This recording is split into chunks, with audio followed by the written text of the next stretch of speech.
Assalamualaikum warahmatullahi wabarakatuh. Saya Muhammad Doni, NPM 19640013. Dengan ini saya sedang mengerjakan tugas dari Bapak Ahdi Surya STMT dengan tema Sistem Pengelolaan Limbah Padat Domestik. Dengan ini saya membacakan isi materi tersebut. Pengelolaan lingkungan termasuk pencegahan, penanggulangan, kerusakan, pencemaran, dan pemulihan kualitas lingkungan.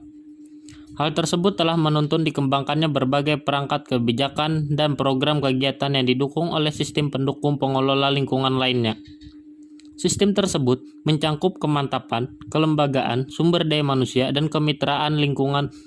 Di samping itu, perangkat hukum dan perundangan informasi serta pendanaan.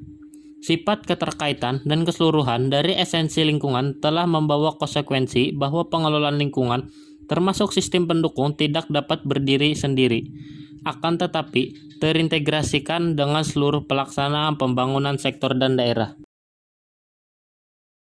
Tujuan dan manfaat.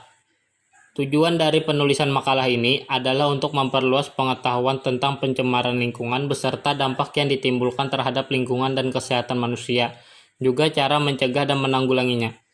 Manfaat dari penulisan makalah ini adalah kita dapat mengetahui lebih dalam tentang masalah pencemaran lingkungan beserta dampak yang ditimbulkan, juga cara mencegah dan menanggulanginya. Batasan masalah. Berdasarkan latar belakang dan identifikasi masalah telah diuraikan di atas, maka penelitian memfokuskan pada evaluasi kebijakan terhadap Peraturan Daerah Kota Yogyakarta Nomor 6 Tahun 2009 tentang Peraturan Pengelolaan Air Limbah Domestik. Rumusan masalah dan tujuan. Permasalahan sebagai berdasarkan latar belakang tersebut maka dapat dirumuskan berikut. 1. Bagaimana implementasi Peraturan Daerah Kota Yogyakarta Nomor 6 Tahun 2009 tentang Pengelolaan Air Limbah Domestik. 2. Apa saja faktor yang mempengaruhi implementasi Peraturan Daerah Kota Yogyakarta Nomor 6 2009 tentang Pengelolaan Air Limbah Domestik. Penelitian ini bertujuan untuk 1. Mengetahui implementasi Peraturan Daerah Kota Yogyakarta Nomor 6 Tahun 2009 tentang Pengelolaan Air Limbah Domestik. 2. Mengetahui faktor yang mempengaruhi implementasi Peraturan Daerah Kota Yogyakarta Nomor 6 Tahun 2009 tentang Pengelolaan Air Limbah Domestik. Manfaat penelitian. Hasil penelitian ini diharapkan dapat memberikan manfaat baik secara teoritis maupun praktis. 1. Manfaat teoritis. Hasil penelitian ini dapat menambah pengetahuan mengenai kebijakan publik di bidang lingkungan hidup dari pemerintah Kota Yogyakarta serta dapat menjadi bahan masukan bagi penelitian selanjutnya. 2. Manfaat praktis. Bagi mahasiswa, penelitian ini diharapkan dapat menjadi acuan untuk mengevaluasi kebijakan publik di bidang lingkungan hidup dari pemerintah Kota Yogyakarta. Bagi pemerintah, hasil penelitian ini diharapkan dapat bermanfaat untuk mengatasi masalah lingkungan di Kota Yogyakarta dan dapat menjadi pertimbangan untuk pengambilan kebijakan selanjutnya. Evaluasi implementasi.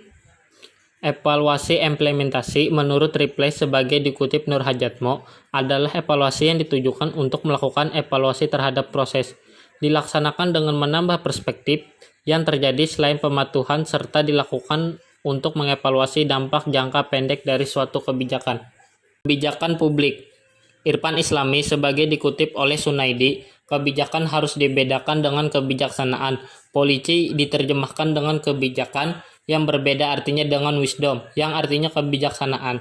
Pengertian kebijaksanaan memerlukan pertimbangan-pertimbangan lebih jauh lagi, sedangkan kebijakan mencangkup aturan-aturan yang ada di dalamnya. Dampak limbah rumah tangga terhadap rumah tangga. Berdasarkan pasal 1 angka 20 Undang-Undang Nomor 32 Tahun 2009 tentang perlindungan dan pengelolaan lingkungan hidup, limbah adalah sisa suatu usaha dan kegiatan. Sedangkan limbah rumah tangga adalah limbah yang dihasilkan dari satu atau beberapa rumah. Sedangkan berdasarkan Peraturan Pemerintah Nomor 81 Tahun 2012 bahwa sampah rumah tangga adalah sampah yang berasal dari kegiatan sehari-hari dalam rumah tangga yang tidak termasuk tinjak dan sampah spesifik. Sekian dari saya, salah hilap mohon maaf. Assalamualaikum warahmatullahi wabarakatuh.